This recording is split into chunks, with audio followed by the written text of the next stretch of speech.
नमस्कार विद्यार्थी मित्रांनो, मी पूनम कोचिंग सेंटरचा संचालक बागुल सर आपले बेसिक कन्सेप्ट ऑफ मॅथमॅटिक्सच्या जर्नीमध्ये स्वागत करीत आहोत. आपला बेसिक कन्सेप्टमध्ये आपला पार्ट चालू आहे तो म्हणजे फ्रॅक्शन, आणि आपण फ्रॅक्शनचे 2 रूल बघितले आहे.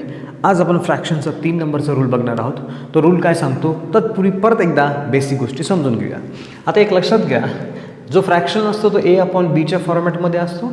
एला न्यूमरेटर म्हणतात आणि बीला तुमचा डिनॉमिनेटर म्हणतात. हा रूल नंबर 3 आहे. आता लक्षात घ्या, A/B into C/D is equal to A into C into B into D. म्हणजेच काय, काहीच करायचं नाही, मल्टिप्लिकेशनची प्रोसेस आहे. म्हणजे न्यूमरेटरला मल्टिप्लाय होईल, डिनॉमिनेटरला मल्टिप्लाय होईल. एकदम इझी. आता एक लक्षात घ्या, तरी आपण एक्झाम्पल पण समजून घेऊयात. एक्झाम्पल समजलं की लगेच समजतं. एकदम सोपा रूल आहे हा. आता मला सांगा 7/5 इंटू 3/8. तर आपल्याला सिम्पलची काय प्रोसेस करायची, 7 इंटू 3 डिवाइड बाय किती रे 5 इंटू तुमचा 8 किती रे 7 3 तुमचा 21 आणि डिवाइड बाय 5 इंटू 8 5 8 किती 40. It is very easy. समजलं. आता काय करायचं, सेकंड रूल. आता आपण व्हेरिएबल्स घेऊ. समजा दिलं मला x/y इंटू वाय तुमचा 2x/y. तर कसं कराल, सिम्पलसीला काहीच करू नका. सिम्पलसी काय, न्यूमरेटरला डिनॉमिनेटरला. म्हणजे काय, हे बघा, मग तुम्हाला पहिले लिहावं लागेल.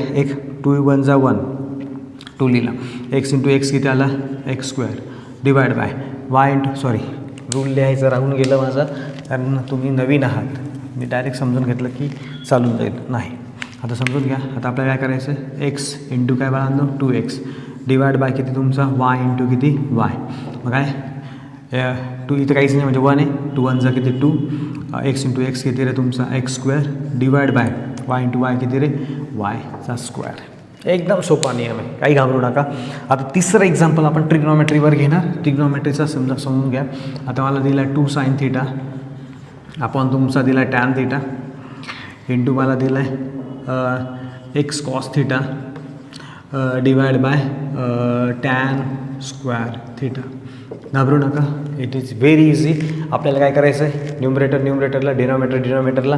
आता न्यूमरेटर काय आहे तुमचा इथे 2 sin θ इंटू काय तुमचा x cos θ डिवाइड बाय काय तुमचा tan θ इंटू किती बघा tan²θ. मग आता काय करायचं, सिम्पलचं पहिले नंबर्स काहीच नाही, म्हणजे 2 1 × 2. नंतर मग यायचा अल्फा व्हेरिएबल्स. मग घेतला मी x, कोणीच नाही. मग नंतर sin θ इंटू cos θ काय येईल तुमचा sin θ इंटू तुमचा येईल cos θ. झालं. tan θ into tan²θ. तुम्हाला माहिती आहे आता इथे बेस सेम आहे. घातांकांचे रूल्स ऑफ इंडायसेसची आपण बेरीज करतो. म्हणजे 1 आहे, 1 + 2 3. म्हणजे इथे तुमचा tan³ θ. समजलं. It is very easy.